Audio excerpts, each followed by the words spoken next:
Across Springfield Avenue there's Scott Park, which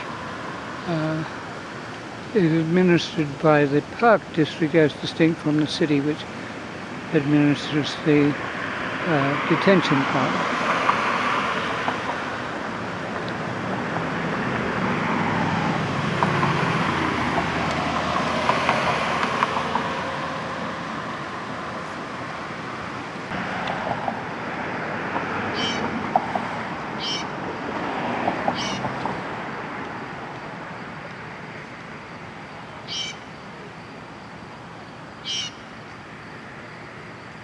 Once again, the boneyard moves through pipes to Scott Park and then emerges as a more normal creek, and the flow is controlled by how much water is pumped in.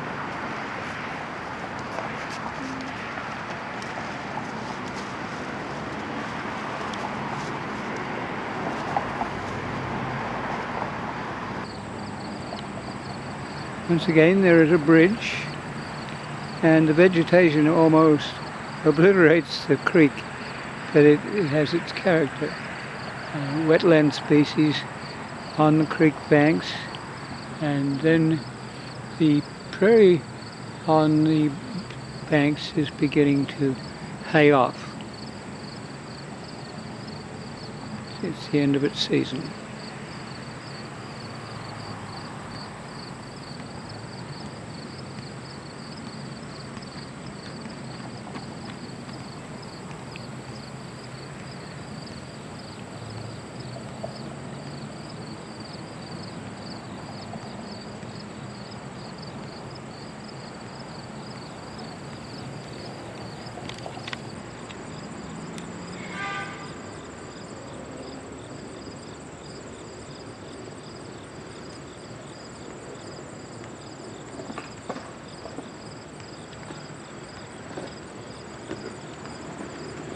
Fleece goldenrod and boneset,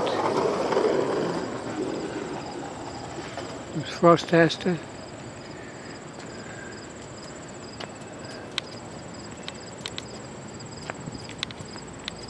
and spent milkweed to encourage the monarch butterfly. A selection of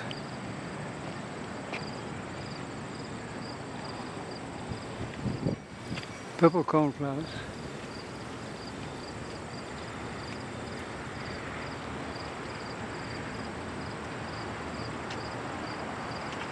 A sign which tells you a little bit about it. But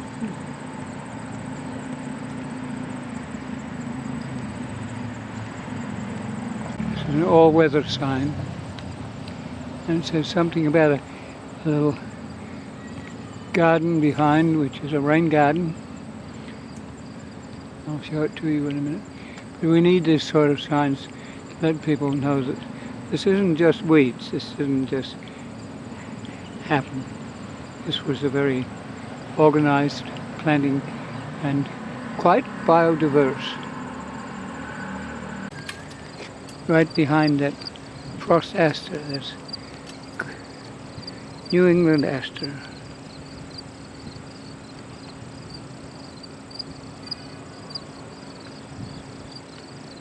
I'm going to pan around a little bit. You'll see it's all around.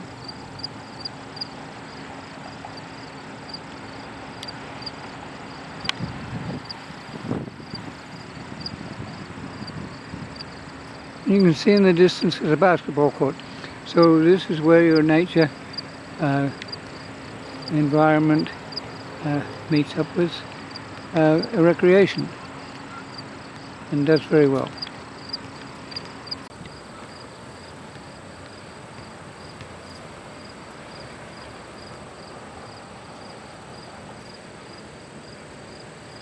Now is the time to pick penstemon seed.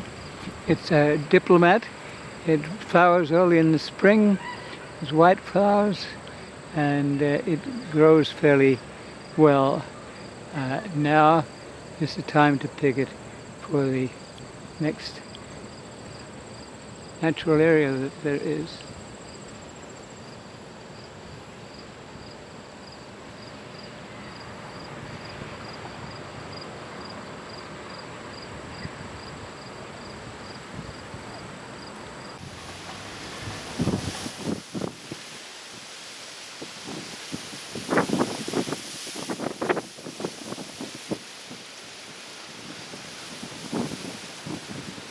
One late blooming yellow coneflower. All its relatives have gone to seed already. We might even be able to focus on the seed.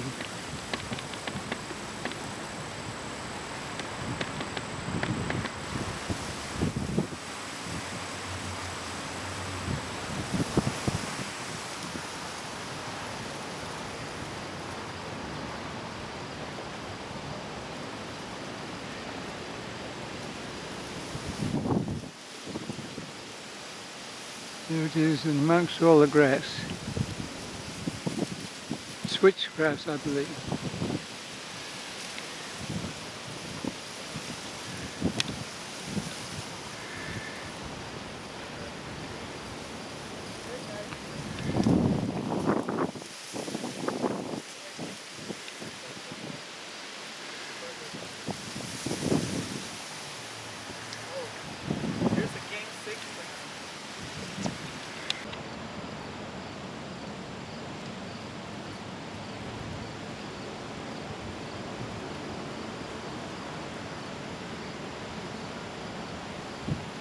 And there's how the meander grows.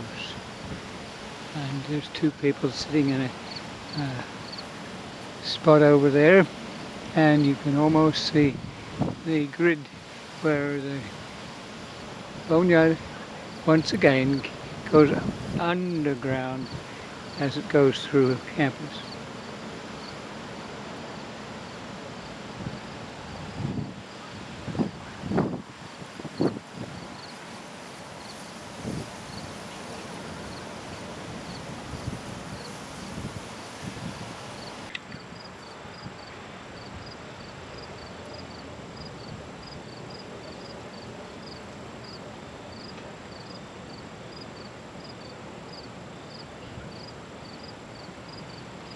Monarda or bee balm, a balm for bees.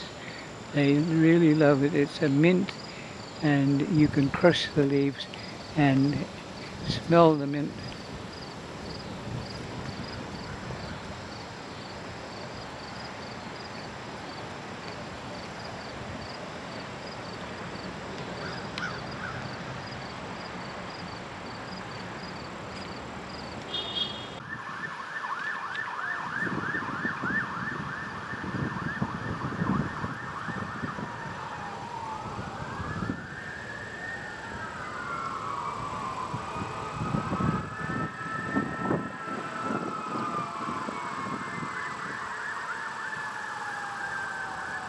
Grand old tree nestled amongst all the apartments.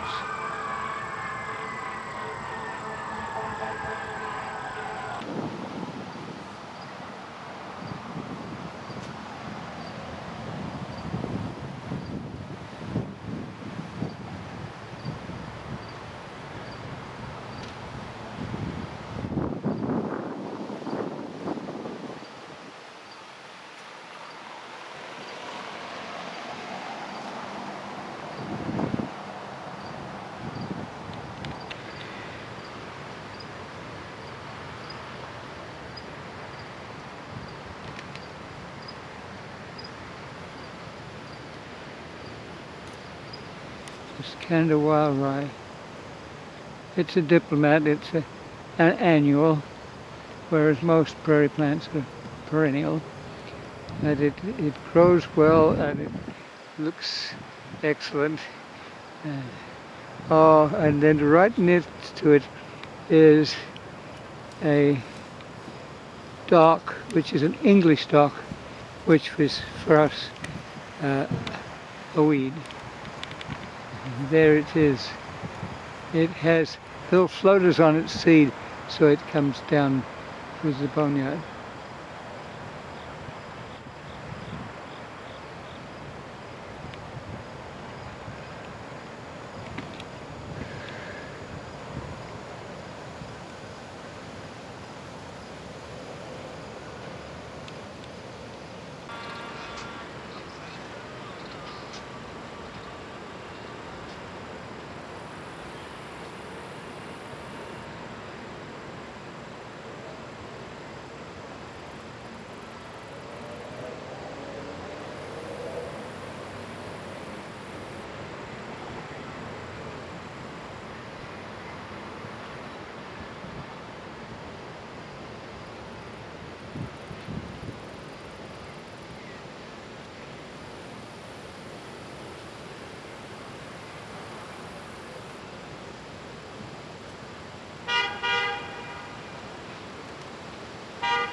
A gazebo and playing cards or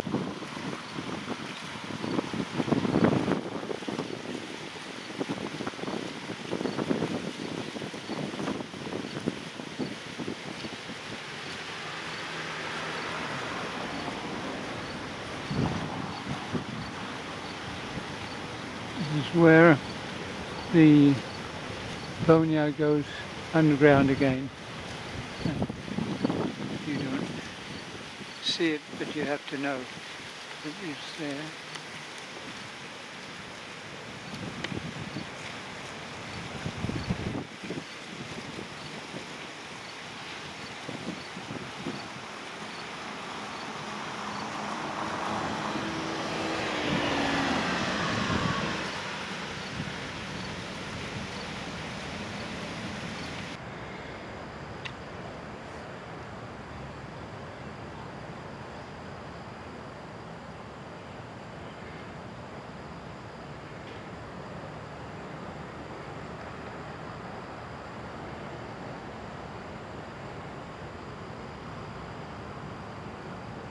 Conversation area was the prairie hanging off in the background.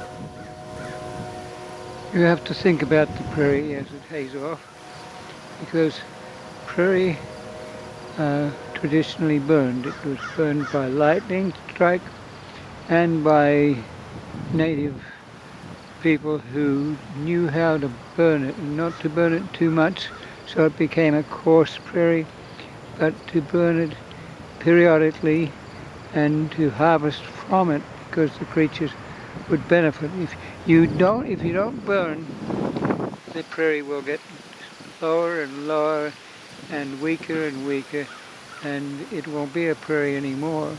It will take on forests, and so you have to think about burning in an urban setting. And that is possible.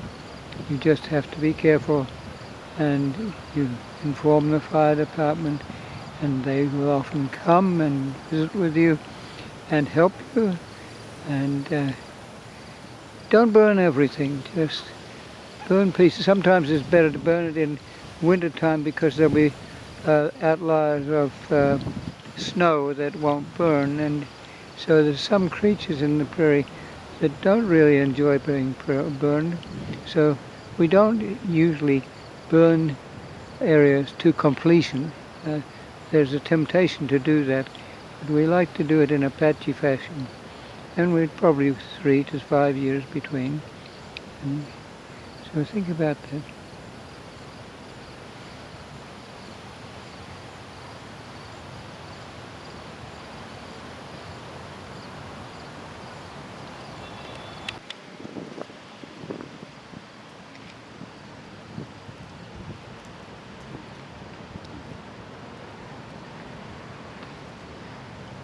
There are often plots of prairie and lots of pollinator plantings, and this one is one of my favourites because it's planted mainly to bee balm, a balm for bees, and it's been harvested recently. I hope it was for seed and not just to deadhead it.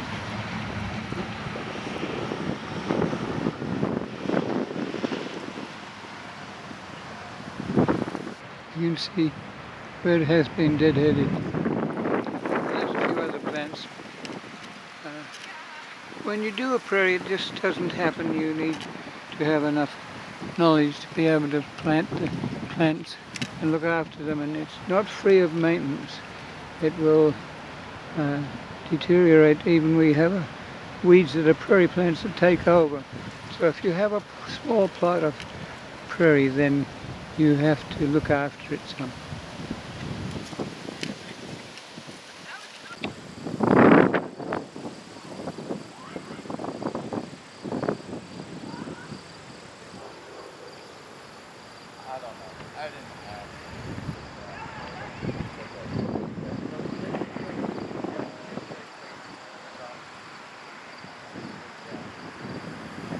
We have sculptures in the prairie. Sometimes they're sculpted prairie dogs that help to keep the geese under control. There are various sculpted pieces in different parks.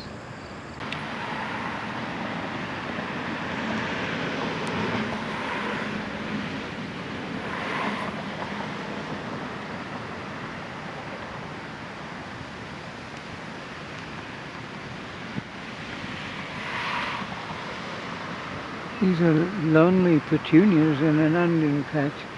This was one of those specialty gardens which at one stage was all Culver's root. It has a nice white candelabra and it's very elegant, but not everyone knows the difference between the prairie plants and prairie weeds or cultivated weeds that come in from farmland or from gardens.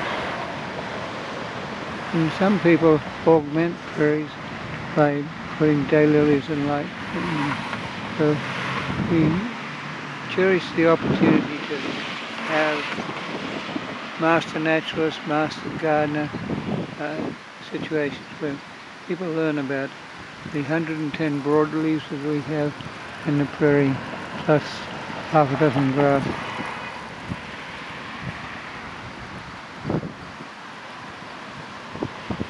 We're going back across Springfield Avenue now and back to the other two ponds that are administered by the city. And you have to be pretty complimentary about all these facilities. People are enjoying them, and I congratulate the city and the park districts to do this sort of work.